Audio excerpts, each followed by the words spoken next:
Oh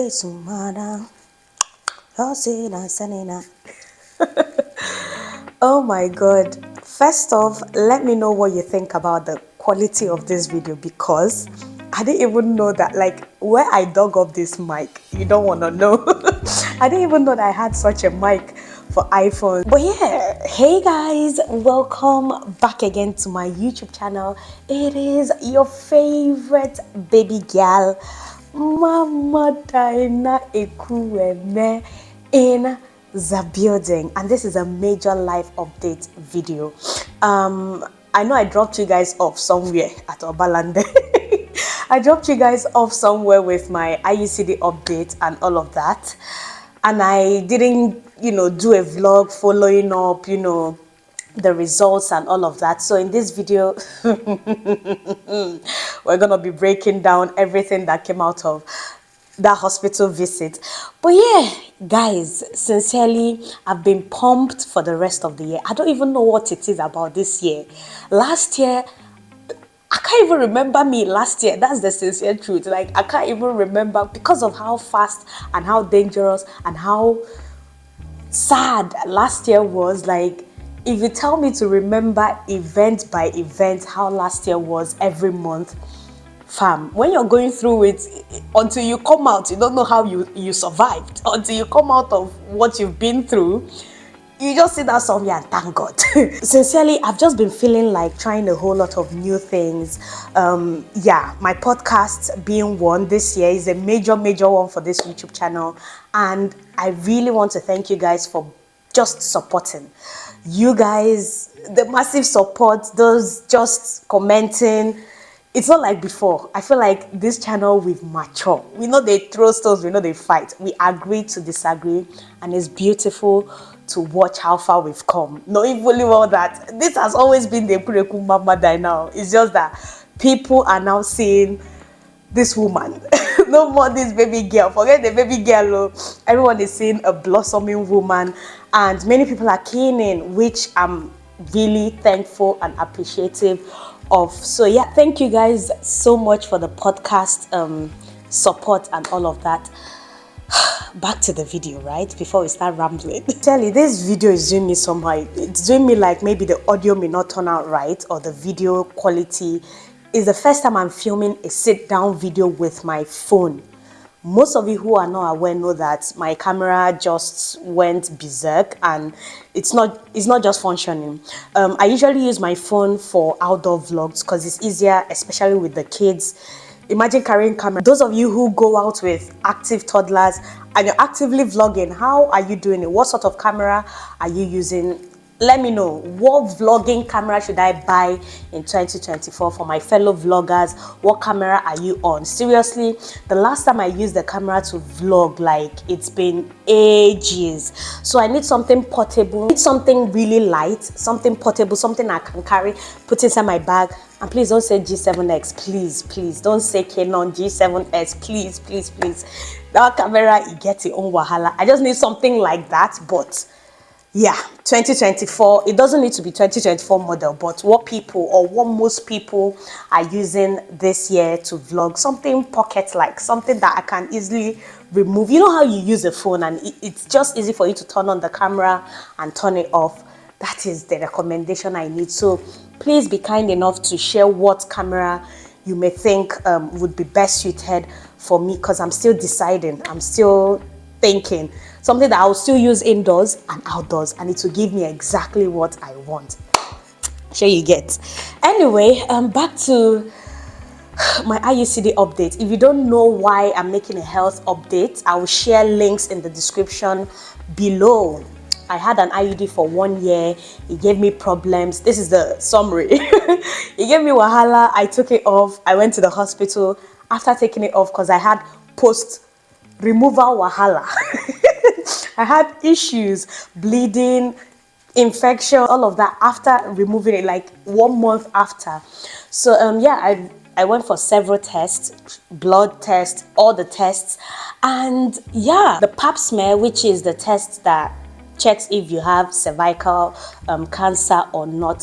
Thankfully, that was my major one. Thankfully came out negative. Like, when I started bleeding, out of nowhere. Days and a week, over a week after my period, just after removing that IUD, that was like, it be like say they don't come for me. It be like say this cervical thing don't come and knock on my door. So I like, that was my major fear, and thankfully it came out negative. My blood sugar absolutely normal, so I've ruled out diabetes. Fasting after eating, they checked my blood, fine. My husband checked, perfect, nothing. Another scare was maybe I was pre-diabetic. This sedentary lifestyle that I've been doing more of since moving to Saudi, staying with the kids indoors, and then binging and munching on everything, finding it hard to lose weight because of the temptation of food. Being a foodie, I felt another thing I was scared of was probably maybe I was pre-diabetic or even diabetic, because I mean, what would explain the constant infection? I just said, okay, let me rule that one out. Everything came out normal. The only abnormal thing with my results is what I've been battling. For 1 year, which is candidiasis. So that was the only thing. And another thing, but my husband said it was insignificant, so I can't remember what it was. MC something, I've been a PC, like I can't remember. It's not PCV. It was MCH. I don't want to say. I don't remember what was on that paper.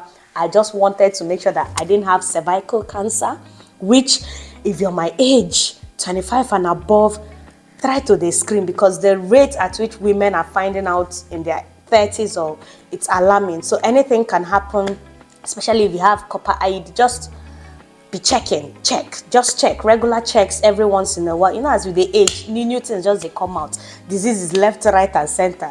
Our generation, things are changing, lifestyle, diet. So everyone just needs to be serious with their health, literally. Yeah, so that was my scare. The two major scares that I actually had before going to the hospital was, 1, cervical cancer, 2, diabetes or pre-diabetes, which both were ruled out, thankfully. So yeah, I think when I met the gynecologist, our neighbor, I felt like during the whole complaint and all of that, she already sensed that maybe it's candida that was, you know, it was just candida. Nothing can explain that. If you guys remember the day I went for that hospital visit, she gave me some drugs and antibiotics and a candida insert medication, something along that line. And yeah, I actually started taking it, and yeah, girl is free. I feel myself. I feel myself, like, you can literally tell. You can tell it's radiating. I feel myself before I thought about anything IUD. I feel like myself. Nothing like those of you who have had candida infection. You know how uncomfortable, how annoying, how everything it can be. So I'm back. I'm like, for the past 1 week plus, I've just been myself, sincerely. But yeah, that is the update for my IUCD. If you're watching this video at this point, I don't know if you guys remember when I talked about my food stuff. This video is going to be all over the place.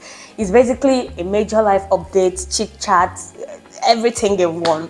I talked about my okporoko, my stockfish, on the veg. It may last us till the middle of the year, I don't know.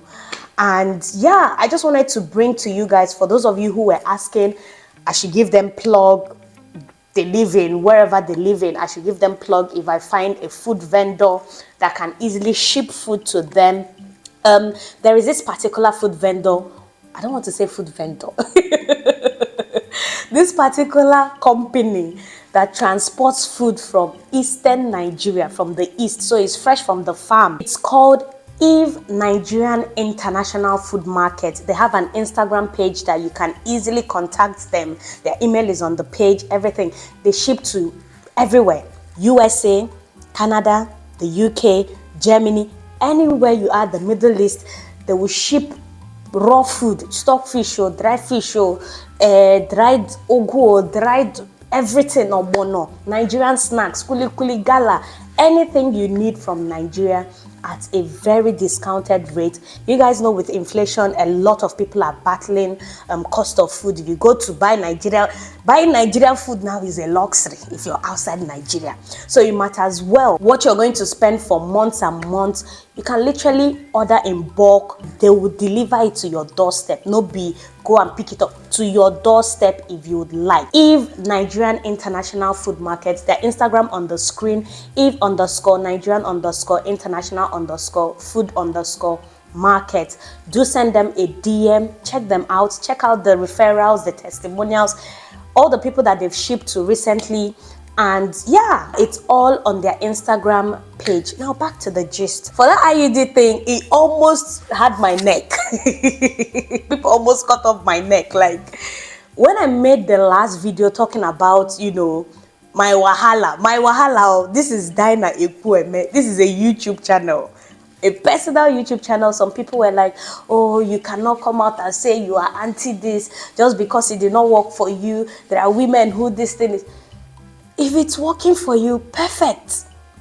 If I say that I'm being anti-IUD, blah, blah, blah, just because of one IUD, which is one of the best ones, and it's been proven that 99% it's effective, not a lot of... And I have my own personal experience that almost turned to a nightmare, and I'm bold enough to share it to people to learn. I didn't say in that video that there are people who this thing would never work for. There are people, I made a disclaimer that there are people who it's perfectly working for. There are people who have the implants. There are people who have different types of IUD and it's working for them. They don't have any candida infection. They don't have all the issues I complained about. They are free of it. But I was saying, it doesn't mean that you are totally free of something. A foreign body is a foreign body. I mean, there are ladies on TikTok who had these implants, who had these things for years, no issue, and then they developed one issue or the other in their 40s, their 50s, their 60s. The studies are there. Even if you're not seeing any study, go on TikTok, just type in IUCD problems or blah, blah, blah, cervical cancer with IUCD. Just type it on TikTok and you see women openly talking about these things, having these discussions. My YouTube channel is to create awareness. It's not to persuade you. Saying that I'm anti-IUD is because it didn't work for me. So something that didn't work for me, I won't come and say, I will be advocating it for young girls to use. Till death, anything IUCD, anything put inside your body, I'm not going to advocate for it. If you have a problem with it, go and meet the manufacturers. Ask them why it's not working for some women. Ask them why some women are going through hell. And there are people who are silent about these things. So please, please, please, you know where Wikipedia is, you know where you can get facts. This is a personal journey, a personal experience. And if I said that, I would never advocate for it. I would never. So yeah, it's not my problem if it's working perfect for you. It's not my problem if you feel like it's the best thing that happened to you. I'm just saying, it didn't give me the joy I wanted. And I'm going to be anti it till I die. That's just it, period. I feel like, I don't know, it's unfair just projecting. I don't know, I don't want to go into it, but please, please, please, those of you who have been following me since I even inserted it, people were even begging me, please remove it. It don't do. It don't do. Last year, did you see me? Or you just started watching? Did you see me last year? Did you see me complaining about it? Talking about it? Nah. If you know what I went through, you wouldn't tell me exactly what to say on this channel. So please, please, please, please, please, don't take it don't carry it on top of your head. Me, at this point, because I'm happy, because I feel good, because of the test results that I got, I'm actually okay, I'm happy. No more IUCD talks on this YouTube channel. Yeah, what else is happening? I feel like going forward, because of the podcast, the Talk to Me Nice podcast, we're going to be having a lot more sit downs. We're going to be having a lot more talk, because I feel like many people love me talking. I feel like you guys love me talking, and yeah, not that I wouldn't be vlogging. I would balance it off with vlogging, but expect more sit-down videos.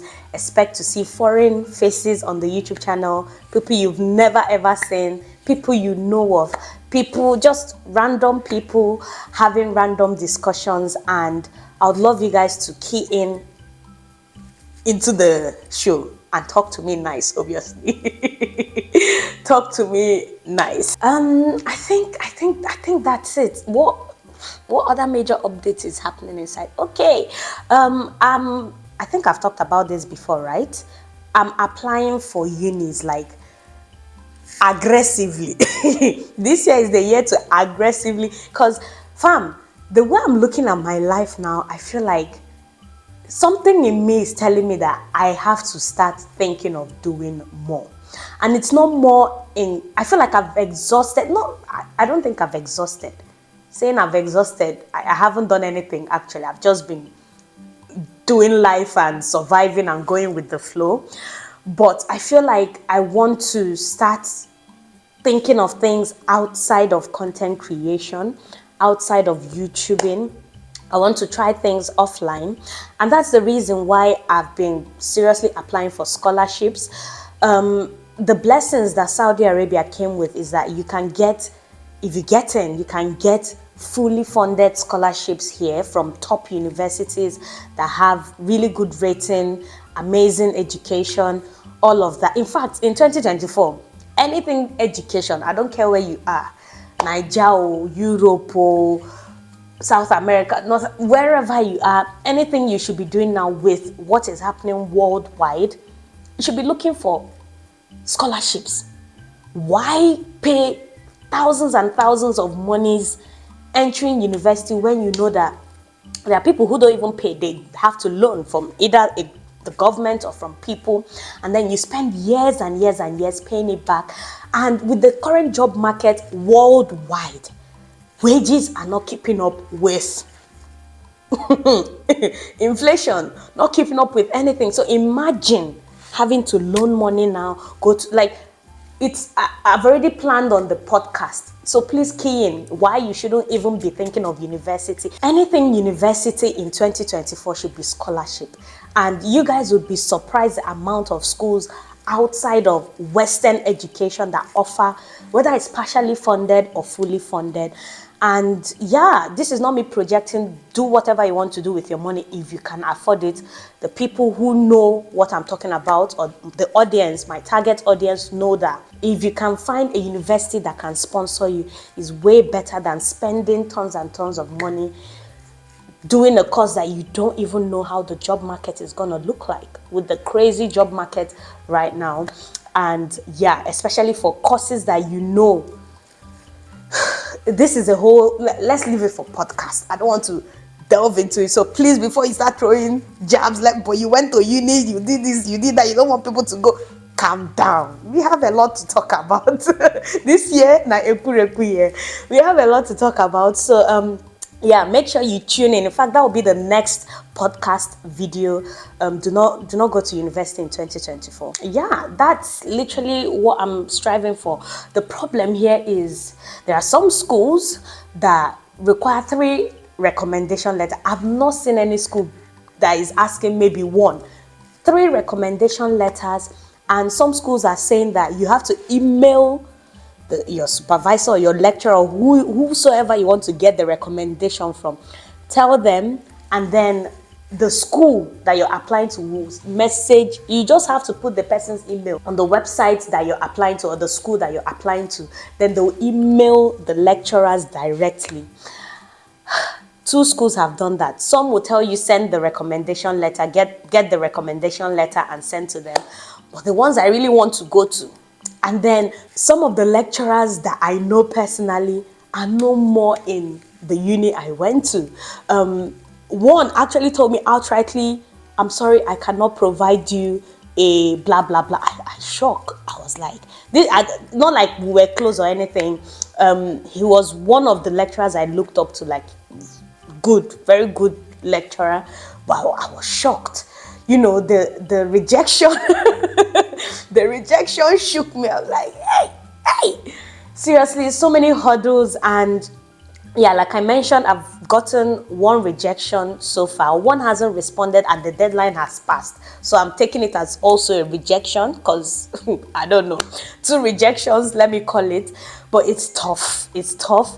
These rejections, you guys don't know how it makes me feel. But I'm not giving up. I'm not giving up. That's literally what I'm doing right now. Just applying to fully funded unis for scholarship. Is difficult, especially knowing fully well that the master's program, they're asking for statements, they're asking for, some of them are asking for relevant publications that you've, which publication? I published that. Yeah, I was doing baby mama dance publication. Publication, I think. I'm like, it go long, but guys, wish me luck, wish me luck, wish me luck. That's all I can say. Just wish your baby girl luck. It's not easy. See, mothers, and I need advice from mothers who dedicated. Obviously you got a degree, probably worked, because my own problem is I've never had to work with my degree, work for somebody, so it's tough. So for mothers who have made it past this stage that I am, probably did your first degree, took out time to have children, maybe in your 30s or 40s, you decided to go back to the workforce. How were you able to get in? I know you basically have to start from scratch, and my scratch is education. I want to enter with education because the course I studied, biomedical science, you can't just wake up and just enter. You cannot just wake up and enter. There has to be something. The only thing I can show for is my internship. Only thing I can show for. So it's literally difficult. It's difficult, and it can easily make you give up as a woman. They say, oh, all this easier than, I don't know how to phrase this. All these statements that women make, oh, you just take time off and look after the kids. It's an amazing thing. It's a good thing. Especially if you have love for family, love for building just staying at home, especially throughout the developmental stage of the kids, it's good. But then the way they say it, like after you're done and you're ready to jump back, there's that easy passage. Some things are going to confuse you. So please, if you've been through what I've been through, and you're more mature, you have more experience, or you had to start again from bottom, I need tips. I need advice. How were you able to just get back into the workforce? And what levels did you start? Did you have to go back to school?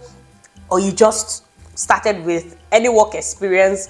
Or just let me know. At this point, it's getting crazier, especially knowing fully well that the kids are growing. They won't stay small forever. In my 30s, I actually want to start doing something outside of YouTube. At least by 35, I really don't want to be making YouTube a full-time business or a full-time job. So I'm just working towards it and seeing what I can do, what I can just hold on to and see what works and what doesn't. But yeah, that's basically the current life update. I would love to know what you think in the comment section below. Like I said earlier, thank you guys so much for supporting my podcast. Thank you guys. And if you haven't watched the first episode, you never watch them, you never see them. With this whole paternity DNA thing that is happening, you never watch them, click the link below or just go back to the last video I posted and watch. If you absolutely enjoyed this chit chat video, give it a massive thumbs up, subscribe. Let me know what you think about this camera. Should I use this for the podcast or should I continue with the laptop video that you saw? That laptop video, the lighting wasn't giving. Someone pointed it out in the comments. But yeah, let me know. This is my phone, so I'm just wary of the memory just exploding. That's why and the podcast, you guys know they are long. So yeah, let me know in the comment section and hopefully I am going to see you guys in my next video. For now, bye.